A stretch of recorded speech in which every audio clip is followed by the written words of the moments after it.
If you want help on your own animation, either starting your animation journey or continuing it, check out animatorsjourney.com, where I also have a webinar that you can take right now. Welcome to this week's Animator's Journey podcast episode. I'm with James Hammerstein, and he has a fascinating animation journey that I think is going to resonate with a lot of people who are considering starting animation or switching careers later in their life or in their career. So thanks for joining us. Appreciate it, James.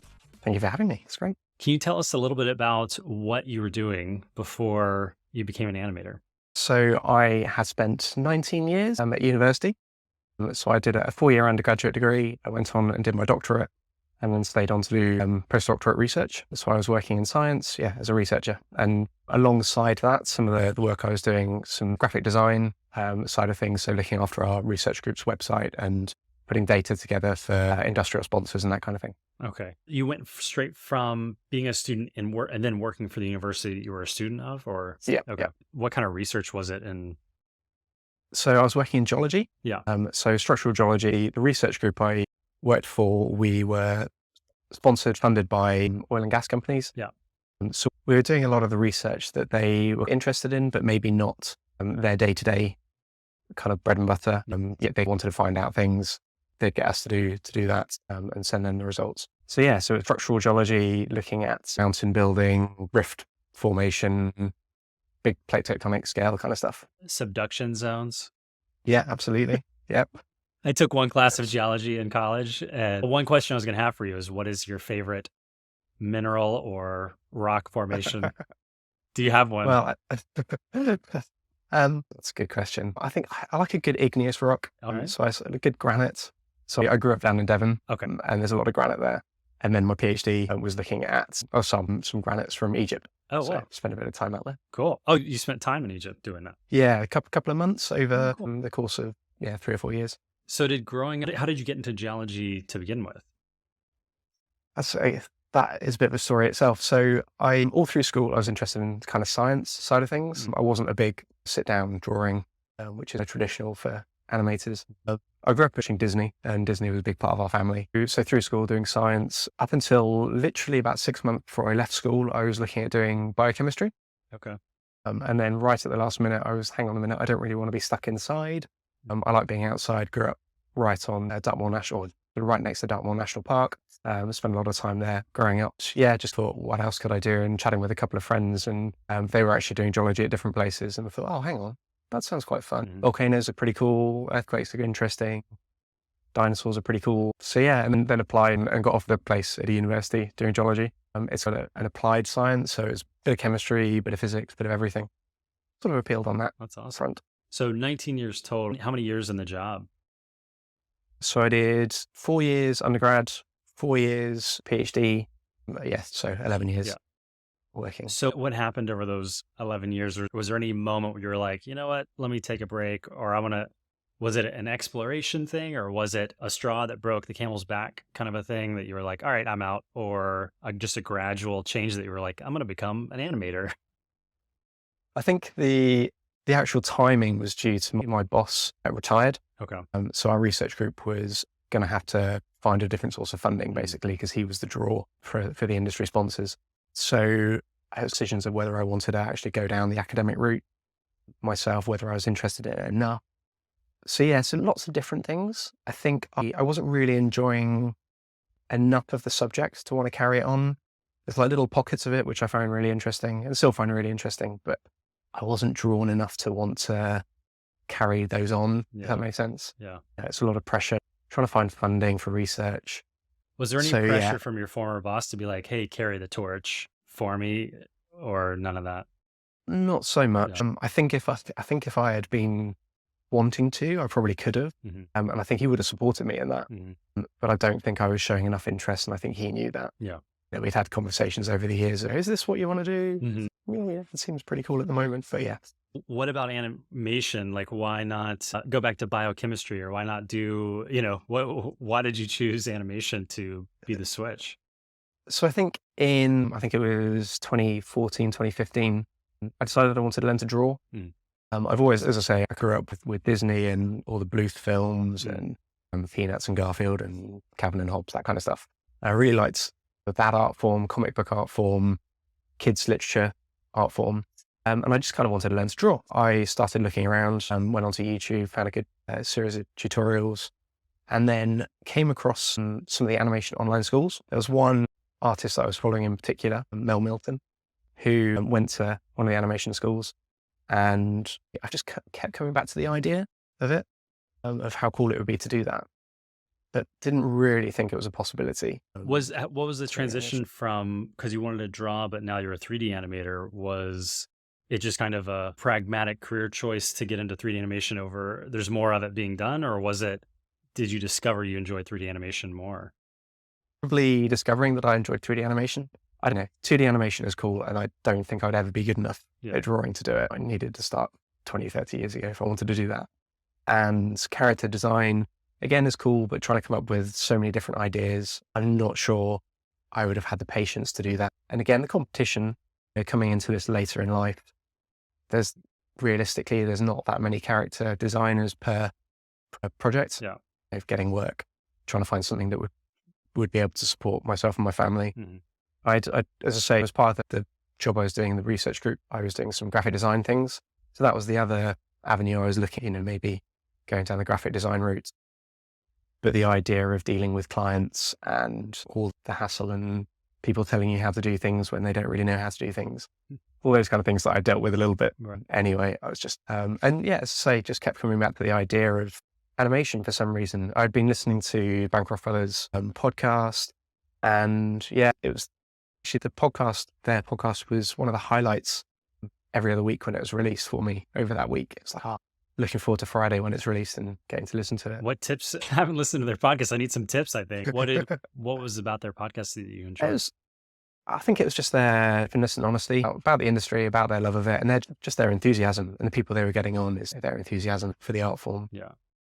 That's amazing. So you started to discover you like 3D animation from doing YouTube tutorials on drawing, or you got exposure to the online school as an avenue to switch careers? Or yes, yeah. Did you know you were going to switch careers, or was it like, at what point did it switch gears and it was like, all right, I can actually, was it always I'm going to get a job doing this, or was it just an exploration? So it started off as an exploration. Yeah. So I knew that obviously my contract was coming to an end and I would have to look for other work. So I applied some geology-based jobs, and I got offered one, and I was just there going, I don't want to do this. Yeah. This is here. It's a well-paid job. I just don't want to do it. I want to do something else. I want to do something more creative. I mean, what's that conversation like? Because you were married at the time. Yeah.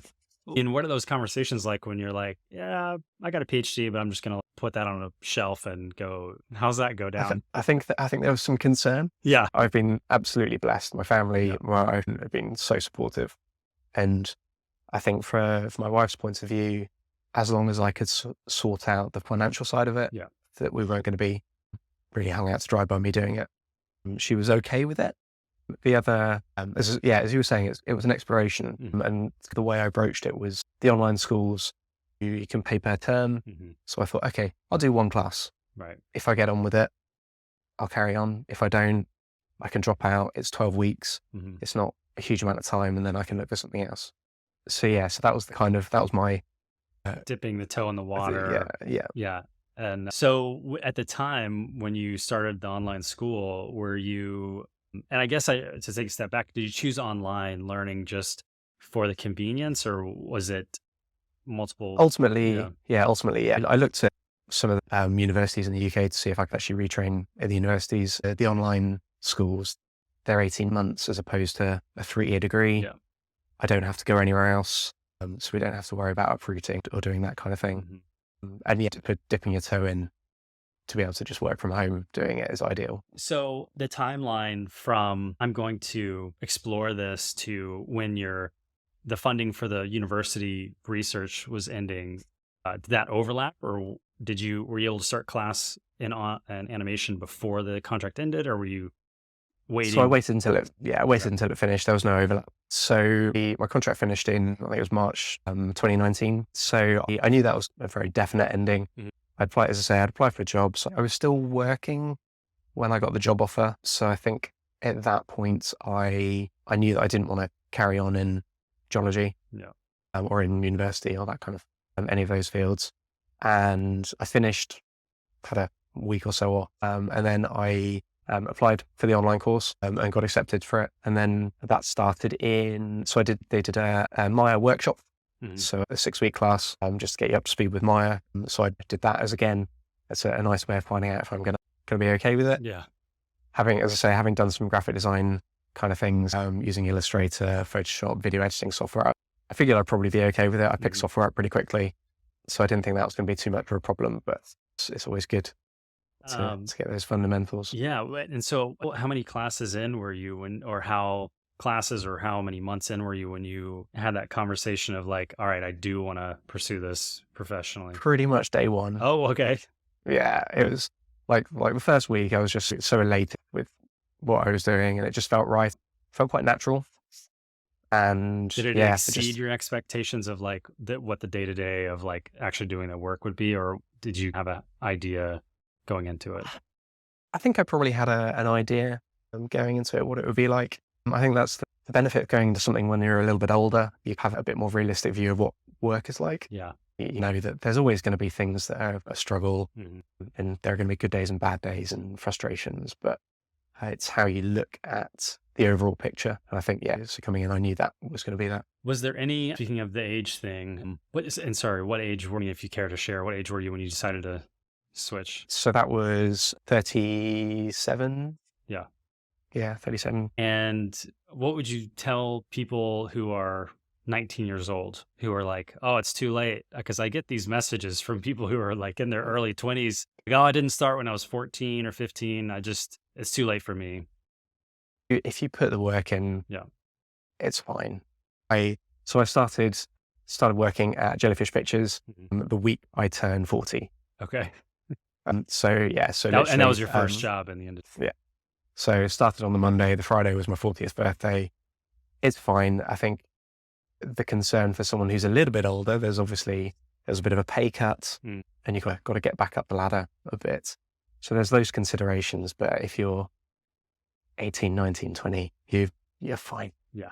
Not a problem at all. I've got that question so many times. It's hard to not be semi-sarcastic about it sometimes, where I'm like, no, 34 is the cutoff or whatever. I just make up a number like 17 and a half and 4 days was the cutoff and you miss, what? No, there's no cutoff. It's just up to the person. Absolutely. And I think that's the thing, especially with art, any kind of art-based subject. Experience is worth so much. Yeah. So if you've experienced life, if you're a little bit older, you've got things to draw on when you're shooting reference or you're trying to get into an emotion in a shot.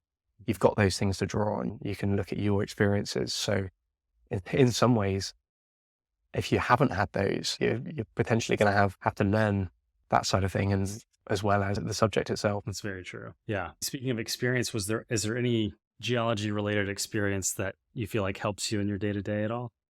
Not specifically. I think for geology, you're dealing with things in 3D. So having the ability to consider stuff in 3D is useful. I think being able to look at something and analyze something, whatever it might be, to be able to use that skill set is useful if you're doing a body mechanics shots or you're looking at why someone has a certain emotion, if you're looking at reference. All those kind of things allow you to look at there. There's probably nothing specific. But those, I guess, for some aspects of the industry, for the research side of things, I was making digital elevation models and things like that, which would obviously get used in games and films. And exactly. Yeah. Right on. We have a fairly similar background. I was making GIS maps for a nonprofit. Yeah. And I switched careers because our funding ended from the U.S. Geological Survey, but I'm not a doctor. I don't have a PhD. There's a big difference there, but there's a little overlap in the story. It's funny. We have a similar catalyst to like, all right, I should look for fresh water here somewhere. Yeah. It's time to find something else. Has it met your expectations on a professional level now that you're in and you're working in the industry? Do you have any things that you wish you did differently to get to this point? Or is there anything that you are happening now that you didn't expect? Not particularly. I mean, there's always a thing of, I wish I'd done it a bit earlier. Sure. But that's what life is. But that's just because you enjoy it so much now. Yeah, absolutely. Yeah, I think for me, I overthink things a lot. I think about things and whether I should do things or not. And as I say, it was 2015 that I first came across the online school. There's a few years there, I kind of wasn't happy in my job, but didn't have a catalyst to leave, didn't have something to spark that escape velocity, as it were. Yeah. For someone in your position with that much under your belt, I would think it would take a significant amount to want to, I don't know if you'd want to call it like pain or pressure or something to like want to get out from under that, but yeah, it would seem to be a significant. I remember I read a letter to myself because I dropped out of graduate school to switch careers, and it was getting paid because through the research funding thing. And I just thought, if this goes south, I need to read something that justified that decision at the time.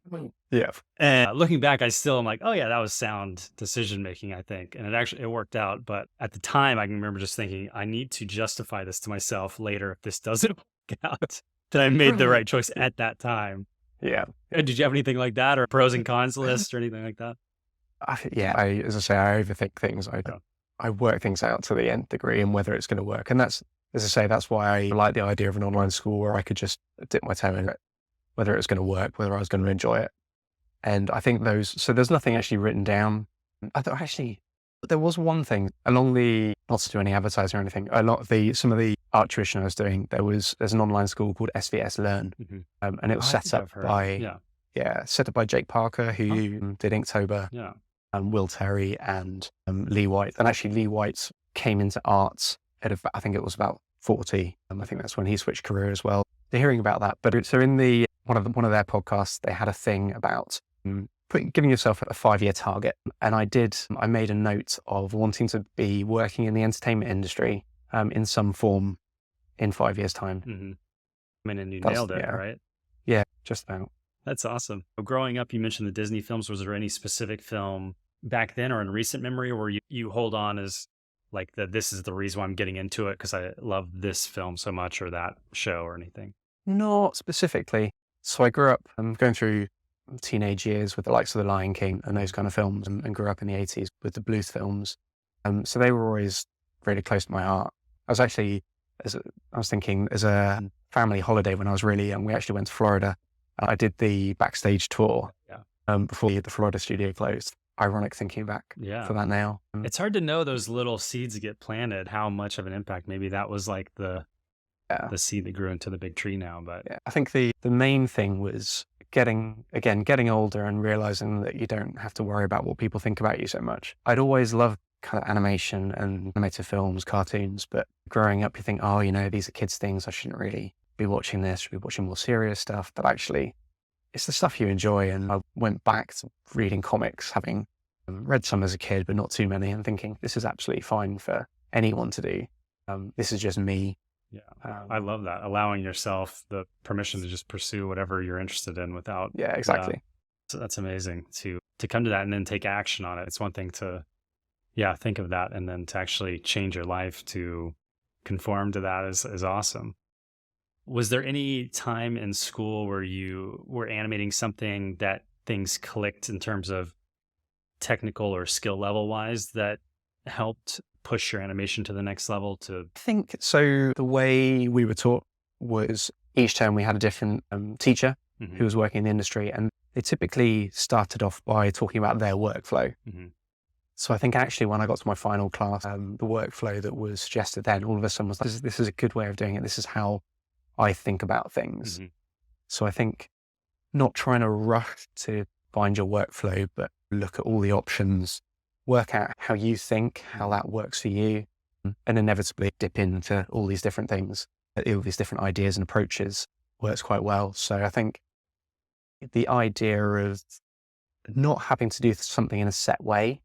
I've always grown up with a really logical mind, and I follow instructions, do Lego, and I'm reading every page, making sure everything's done. So actually trying to step back from that and go, actually, no, I don't need to do this. I don't need to have values in your Maya channels that are exact values. It doesn't matter.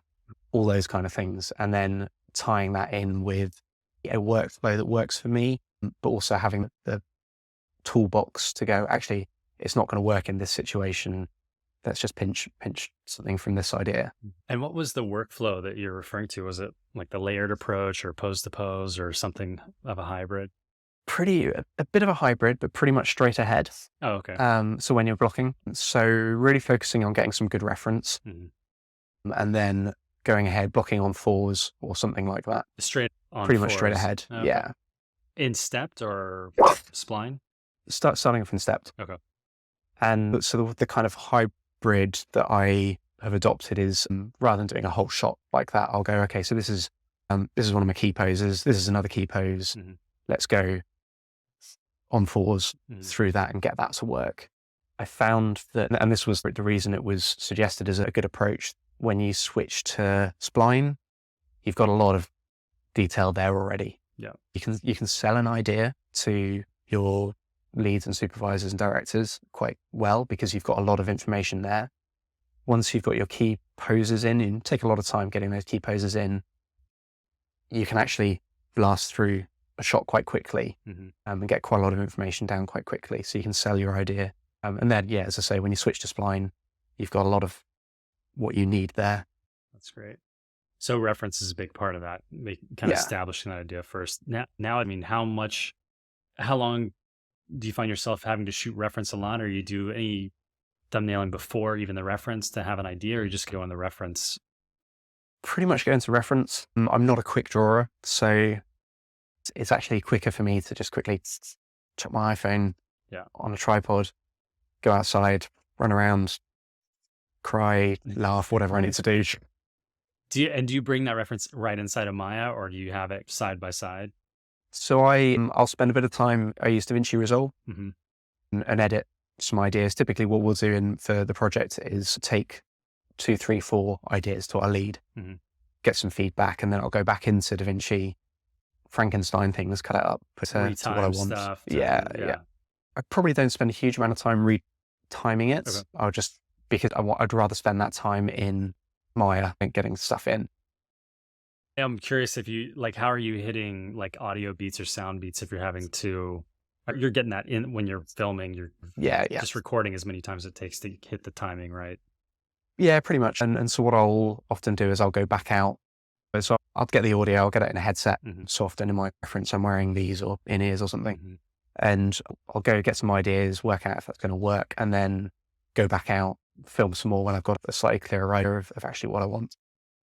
Do you have any advice for people in their first job? Was there anything that helped kind of get settled the first day working, or the first week or month? Was there anything that alleviated any pressure you might have felt, or anything that helped get you settled in? So I think I was really fortunate. So I started in pre-production. Okay. So there wasn't a huge amount of the project. Yeah. So there wasn't a huge amount of pressure. Right. So actually, the kind of getting job was another story as well. So I actually got 3 job offers. Amazing. It was very exciting. Are they all in the UK or? Yeah. So one was for a generalist, a short-term contract as generalist, and one was for another feature project. And then, the one at Jellyfish. So I was offered the job at Jellyfish in January of 2022, but I didn't actually start until August. Oh, wow. Project that I was meant to be working on didn't happen. I think it was April, May time. I had a phone call from them saying, "Don't worry, we still want you. It's okay. We're not going to cut you loose, but you're going to be on a different project." Which doesn't happen all the time, to be fair. No. So there's luck on several levels there. Yeah. So that was a real blessing. Yeah, so I started in pre-production, and so didn't have the pressure of deadlines as much. I think in terms of advice, just talk to people. Just get to know people quickly. If you're doing it remotely, then that's obviously not as easy as if you're going into a studio. So I think our team, for the first few months of working on this project, I was the only one on the project in the studio. Oh, wow. In animation. Have a lead yet, even? So we did, but he was in Scotland. Okay. He was working remotely. And supervisor was in the Sheffield office, in the Sheffield studio. So I didn't really have anyone directly with my project. Yeah. And ideally, when you're stepping in, just for people listening too, it's if I'm just thinking of someone who's a junior or who's entry level coming in, ideally the tone of communication and bringing someone into the team is set by the lead or the supervisor to help them feel welcome, that you're not having to swim upstream too much. Ideally, that's not always the case. And sometimes if you're hired in very busy time that no one has time to hold your hand kind of a thing sometimes. So just as a preface disclaimer for people listening, Yeah. sometimes it goes more smoothly than others.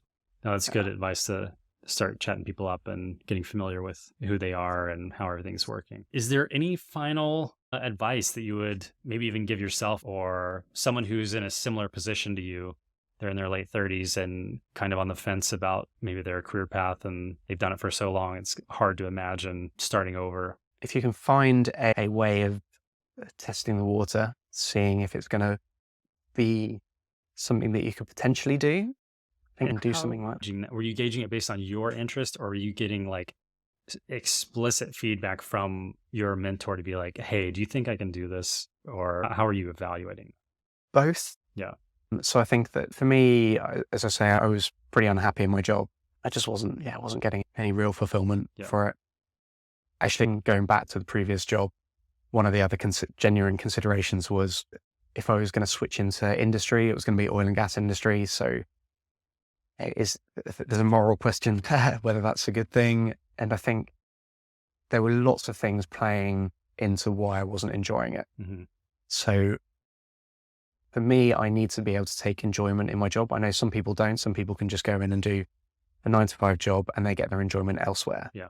But for me, it's such a big part of my life that I want to enjoy. I want to take pride in what I do.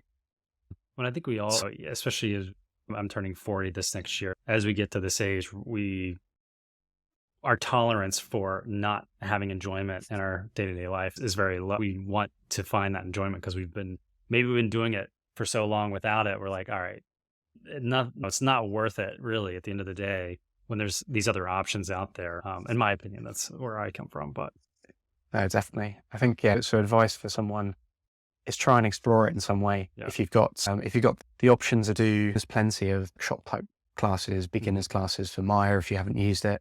Even just a couple of week beginner course in Maya will give you an idea whether animation might be for you.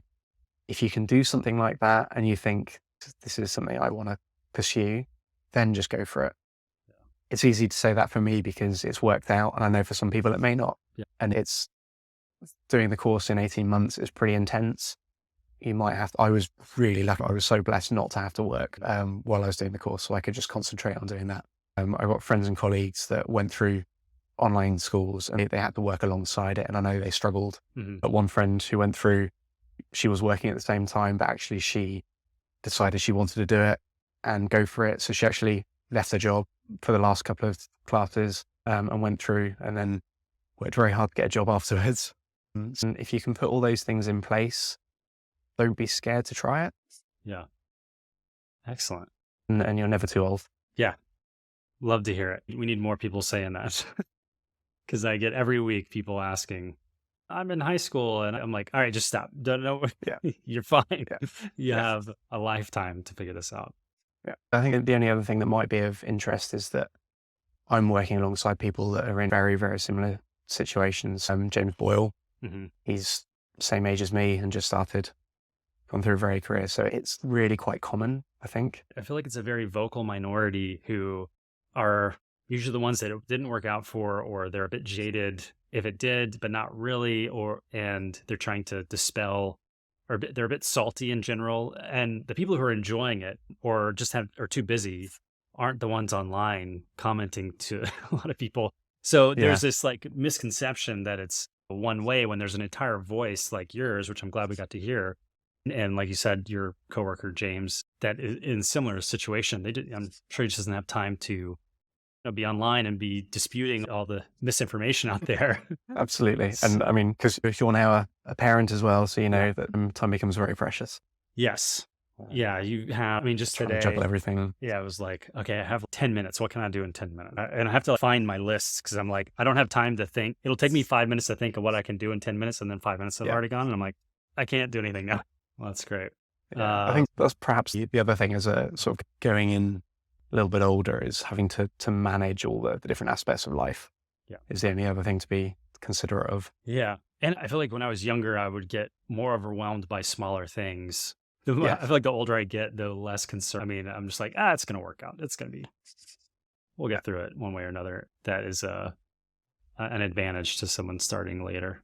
Well, thanks so much, James. I appreciate it. And I hope this sheds light for people in a similar situation, and because it can be challenging to steer a ship in a new direction at that stage of life. And this has been great. Thank you. Thanks for listening to this Animator's Journey podcast episode, and I look forward to seeing you in the next one. Please like, comment, and share this so that other people can benefit from this information and their animator's journey. If you want to learn more about a career in animation, check out animatorsjourney.com, where I have a webinar going on, and you can register for that to have about an hour-long presentation from the entire journey of becoming an animator, from knowing nothing to getting your first job and what that looks like. So I look forward to seeing you there in that webinar, and I'll talk to you soon.